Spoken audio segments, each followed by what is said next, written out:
साथियों, सावन के पहले सोमवार की आप सभी को बहुत बहुत शुभकामनाएं और भगवान भोलेनाथ की कृपा हम पर बनी रहे। इसके साथ आज की एक विशेष प्रेस ब्रीफिंग को मैं शुरू करता हूं। साथियों, एक नया थ्री स्टेप मॉडल मोदी सरकार ने विकसित किया है भ्रष्टाचार का, और उस मॉडल की सारी परतें मैं लेके आया हूं आपके सामने। देश में 75% बिजली का उत्पादन कोयला आधारित जो बिजली घर है वो करते हैं। तो अगर हमारे देश में अगर 100 यूनिट बिजली मान लो बनती है तो 75 यूनिट बनाती है कोयला आधारित जो बिजली घर है वो। मोदी सरकार ने इन कोयला आधारित बिजली घरों को सबसे पहले बोला कि आपको 10% कोयला इंपोर्टेड खरीदना पड़ेगा, क्योंकि जब तक इंपोर्टेड कोयला ब्लेंड नहीं होगा, मिक्स नहीं होगा, अच्छी बिजली नहीं उत्पन्न होगी। ये मैं नहीं कह रहा, सरकार ने ऐसा नोटिफिकेशन निकाला।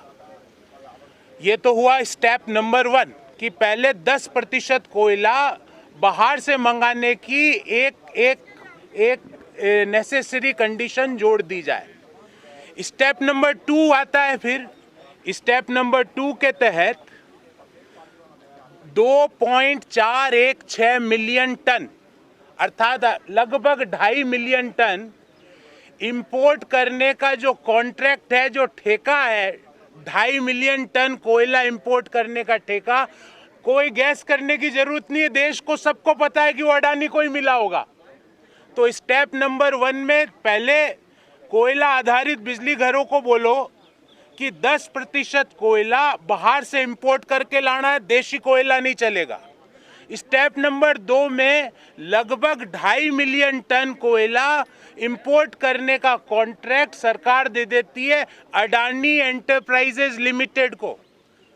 और यहाँ पे ये चीज़ एक महत्वपूर्ण पॉइंट आपके सामने रखना चाहता हूँ कि जो इंपोर्ट करने का जो ठेका है अडानी को दिया जाता है 16,700 रुपया प्रति टन कोयला, जबकि जो देशी जो डोमेस्टिक कोल सप्लायर है वो 1700 से 2000 पर टन में कोयला सप्लाई कर देंगे।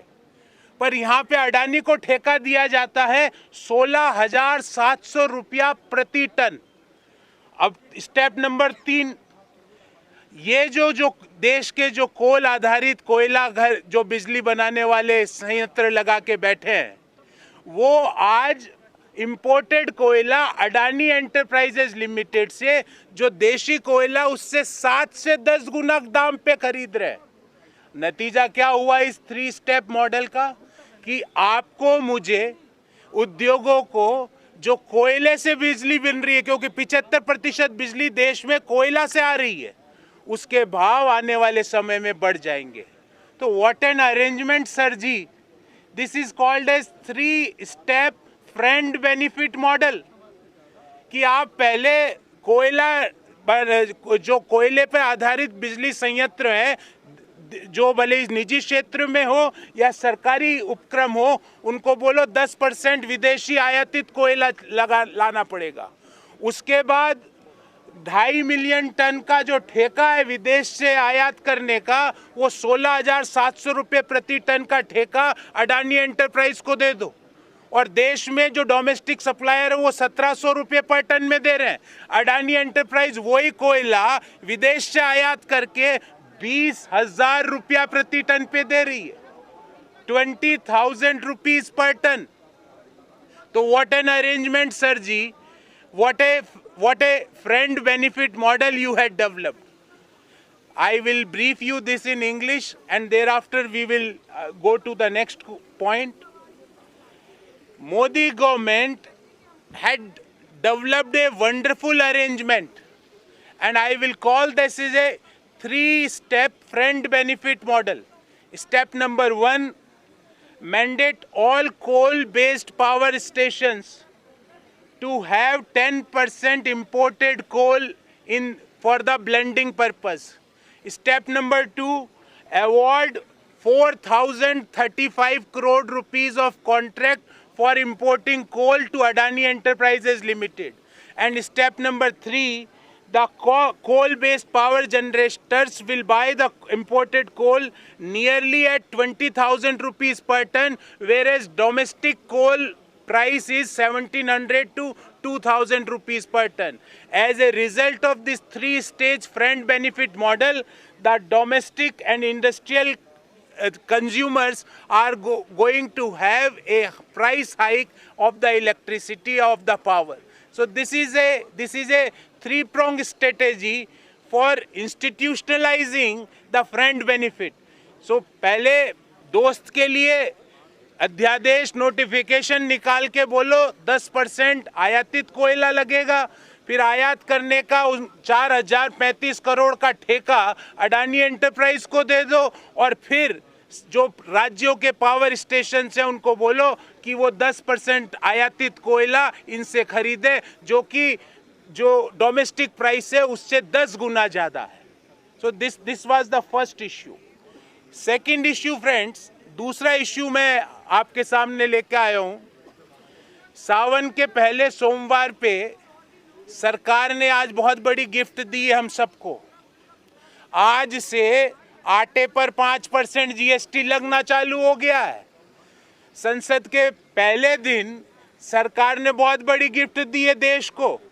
आज से पनीर हो, छाछ हो, लस्सी हो, मुरमुरे हो, आपके एलईडी लैंप हो, उन पे जीएसटी लगना चालू हो गया है. और तो और लिखने पढ़ने का काम भी बंद कराना है, इसलिए पेंसिल और शार्पनर पे भी 18% जीएसटी लगा दी है. तो अब आप अपने बच्चों के लिए या खुद के लिए पेंसिल खरीदेंगे तो आज से 18% जीएसटी देनी पड़ेगी. और 1,000 रुपये से कम का जो होटल है, वो 1,000 से कम के होटल में कौन रुकते हैं? मध्यम आय वर्गीय परिवार, निम्न मध्यम आय वर्गीय परिवार, वो सब लोग रुकते हैं. उन पे जीएसटी आपने 12% आज से लागू कर दी है. तो एक तरफ तो जो इन्फ्लेशन है इकोनॉमी में वो 7% से लगातार ज़्यादा है, रिटेल इन्फ्लेशन. बेरोजगारी की दर 7.8% पर बनी हुई है, रुपया 80 को टच कर रहा है. और इन सब का समाधान मोदी सरकार ने सोचा है कि आटे पर जीएसटी लगाओ 5%. इन सब का समाधान ये है कि शहद पर जीएसटी लगाओ 5%. इन सब का समाधान ये है कि मच्छी पर और मांस पर जीएसटी लगाओ 5%. तो इन्फ्लेशन के कारण, महंगाई के कारण सब्जियां 18% से बढ़ रही है और इधर आटे पे आपने 5% जीएसटी लगा दी. तो अब थाली में से रोटी गई आटे पे जीएसटी लगाने के कारण. सब्जियां पहले ही नदारद हो चुकी है और ये सावन के पहले सोमवार की मोदी सरकार की गिफ्ट है.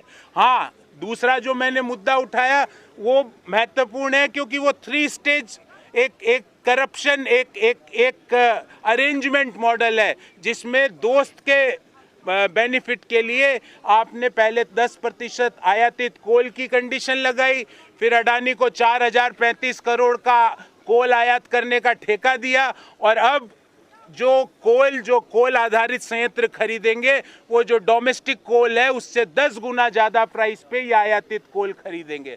हम पूछना चाहते हैं कि आप लोगों को अतिरिक्त पावर कॉस्ट का बर्डन क्यों देना चाहते हो? आप लोगों को आटा पे जीएसटी लगाने का आपका क्या मॉडल है? जब देश में इन्फ्लेशन पीक पर हो, जब देश में बेरोजगारी पीक पर हो, जब देश का रुपया लगातार गिर रहा हो, उस समय आटे पर जीएसटी लगाने का क्या तुक है? ये 2 मुद्दे लेकर हम आपके सामने आए थे. आपके कोई प्रश्न हो इस बाबत तो उनको उत्तर देने का प्रयास करेंगे. इसका कोई असर सरकार के ऊपर नहीं है. पीएल पूनिया जी इसका विस्तार से उत्तर दे चुके हैं, और भी वो अगर आपको कोई विस्तार से इसके बारे में पूछना हो कि क्या इश्यू है, क्यों हुआ, तो पीएल पूनिया जी आपको इसके बारे में विस्तार से उत्तर दें. देखिए, मैं आपको विस्तार से इस बारे में, पीएल पूनिया जी विस्तार से आपको एक इश्यू के बारे में, इस घटना के बारे में उत्तर देंगे. Thank you very much.